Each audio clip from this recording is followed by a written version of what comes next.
I need to talk about AJ Lee because she is my Roman Empire. Ever since she came back a few weeks ago in SmackDown. Now, I feel like a broken record at this point because I always talk about how I only just got into wrestling in March. So I don't know the context. Well, I didn't know the context. I didn't know the context of AJ Lee. I didn't know how big she was. I thought it was just like, because she's not been around for 10 years, it was a big moment, which it was in itself anyway. But when I went back and I watched two hour-long documentaries today, one was just AJ Lee's... I've actually watched 3 videos. One was AJ Lee's career documentary form, and then I watched one about CM Punk and AJ Lee's relationship timeline. And a few days ago I watched, I can't remember let me actually shout these people out, a video on, it's the biggest woman in WWE from the year 2000 until 2025. So I think quite early on it was Trish Stratus. Who's the other one? Begins with L. Who was L? It was around Lita. Yes, Lita. Yeah. So Lita, Trish. There was a few others sort of like mid noughties vibe. Anyway, let me find. I need to go on my watch history and find who actually made these clips because they're really good. I learned so much from them. So the one I watched today was Wrestle with Andy, who I've watched a few of his videos before. This one was called Light It Up, the AJ Lee story, full career documentary. And then again, actually, the one the other day was Wrestle with Andy, the best women from every year in WWE from 2000 to 2025.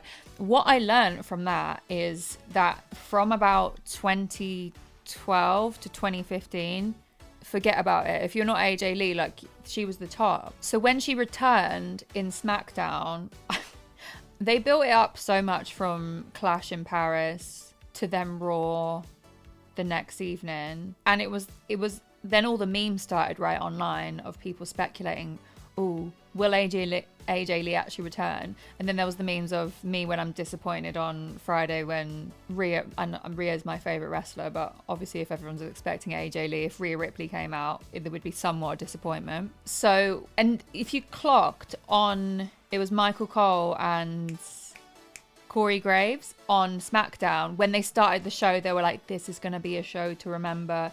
And I feel like it was so obvious that AJ Lee was going to come back. Like, I don't think they would have made it that obvious if it wasn't going to be the case, because everyone would have just rioted. And what a moment. I didn't watch it live because I was in France for Freya and Josh's wedding, so I didn't see it live, but I seen it on Santi. I saw Santi reacting to it literally as soon as I woke up, and I didn't mind the spoiler because I just knew it was going to happen. What a moment. And then actually what I liked that moment of when she entered, but I arguably preferred her moment on Raw last Monday because she's so good on the mic. I haven't seen her wrestle yet. I've only seen clips of her wrestling back in the day, but is that why people loved her so much? Obviously a good wrestler, but was it because of her personality? Because on the mic she was really good. How about Paige? I need to learn more about Paige, and she's from Norwich, I've heard, so I definitely do. I don't remember her wrestling. She was just our childhood crush. Was she like the pin-up girl? Not even a pin-up girl, because she kind of went against the grain, right? In WWE, because she wasn't the same aesthetic, and she dressed in her Vans. Not the Vans, sorry. She dressed in her Converse with the denim shorts and stuff. They say in wrestling, your character is just you turned up to 11. I like that saying. So I'm really excited to see more of AJ Lee, because now she's my Roman Empire. I get it. You know, some people just have it and you can't explain it. Well, you can, because it's like she's her, but she's just got it. And I can understand why she was so big. AJ was the start of the return to women's wrestling and the end of the Divas. Yeah, sorry, that's what it was. So the Divas era, and then it went into AJ Lee. I also got a load about the timeline of she was dating, was it a no, it wasn't Dragon Lee. She was like, had an on-screen relationship with, fill in the blank, I'm sure we'll figure it out. They were getting married. Well, he wasn't very nice to her and he blamed the fact that he lost his match because she kissed him. Then they were going to get married at WrestleMania and she was just like, no, I've been using you. Like, taste of your own medicine. She was dating everyone. Daniel Bryan, was it? Some Red Dead Redemption vibes with this country vibe. This one's from GTA as well. To be fair, AJ Lee, at the time when she spoke about the women's division, it was an absolute joke. Was that the Diva era? How did you get into WWE? I didn't watch it as a kid. I literally only started this year. Not at WrestleMania, but you're on about Daniel Bryan. Oh. So yeah, I'm really excited about AJ Lee return. I think that it's made it... Do you know what? At the moment, for me, SmackDown is so much better than Raw. I think that Raw is just sort of giving us the same things at the moment. So I'm very... Oh, and one thing that I was going to say is when she did her segment on Raw last week, and she was talking about just like why she left WWE and her mental health, and then the crowd started chanting therapy. I was just like, that is aura. To come back after 10 years, talk about your mental health to a crowd of wrestling fans that ultimately they just want to hear you talk about wrestling and the storylines and stuff, and then they start chanting therapy. What a moment. Raw is missing Liv. I think since the Naomi pregnancy thing for the women's division on Raw, it's kind of like it's annoying. I feel like we're just like waiting for WrestlePalooza so that Io and Stephanie can fight, and it's just like, oh, what?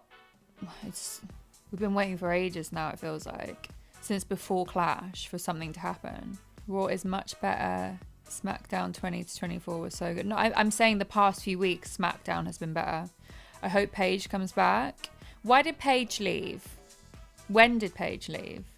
Have I caught up on AJ Lee's career? Yes, I watched a documentary today about her career, and she goes to Comic-Con and stuff. I love it. Some of the stuff that she said about it was kind of true, as the Divas division was a joke. Vince. Anytime you ask why do people leave, it's Vince. I need to watch the documentary on Netflix. I have it downloaded on my Netflix to watch. She almost got paralyzed and the doctors wouldn't clear her. So would she be able to come back to WWE now? I remember when her tape got leaked with Xavier Woods. Right. That is some wrestling lore that I don't need to know. Good thing about her return is everything she does now is a first. First Chamber, first Rumble. I'm hoping it is a long comeback and not just she's kind of popping in for the Vision storyline. But I am really... Do you know what? The lineup, they've really gone in, and Clash did have a good lineup. I feel like with the women's fights, they let us down a lot. But they've obviously got their ESPN deal that they're pushing, because I think that launches in America when WrestlePalooza happens. But the fights are looking good. Paige was wrestling in AEW. She can come back, but she's taking time away. Interesting. Health is the most important. Almost paralyzed is crazy. Yeah, one thing I've seen about some wrestlers when they age is sort of the health impacts of it. Clash was very mid. I did really like Logan and John Cena. I only forgot Logan and John Cena. And the Roman segment was sick. Like, it was a great way to start the show. It was almost about 40 minutes long, that, and then them ending up in the stretcher and things. I just had so much fun, like being there. I think the crowd was the best part, especially the last match. I think we get Paige at Royal Rumble. Do we think? For AJ Lee, as far as I know, her deal with WWE is longer deal than expected. Ooh. It would be cool. I want to see her fight. You watching the WWE announcement on YouTube at 8? What? There is a... What? What's the announcement? They haven't got anything coming up. Triple H tweeted, I think they plan to announce 2 Manias. What? Okay, well, guys, can you remind me at 8 p.m. that we need to watch... I'm going to set an alarm, because we're going to do some guitar, but at 8 p.m. we're going to watch that at Saudi. Everything that's happening in Saudi. How are they going to announce that? Is it going to be a press conference or something? CM Punk is 2 for 2 on walkout songs. This Fire Burns is so good. But anyway, to conclude my conversation, I feel like I've said it about 5 times already. AJ Lee, my new Roman Empire. Rhea is always my top wrestler, but I've got my eye on AJ. I've got my eye on it. I just love learning the history of stuff. And she seems like a really interesting wrestler to keep up with. So let's see what happens when over the next few weeks, I guess.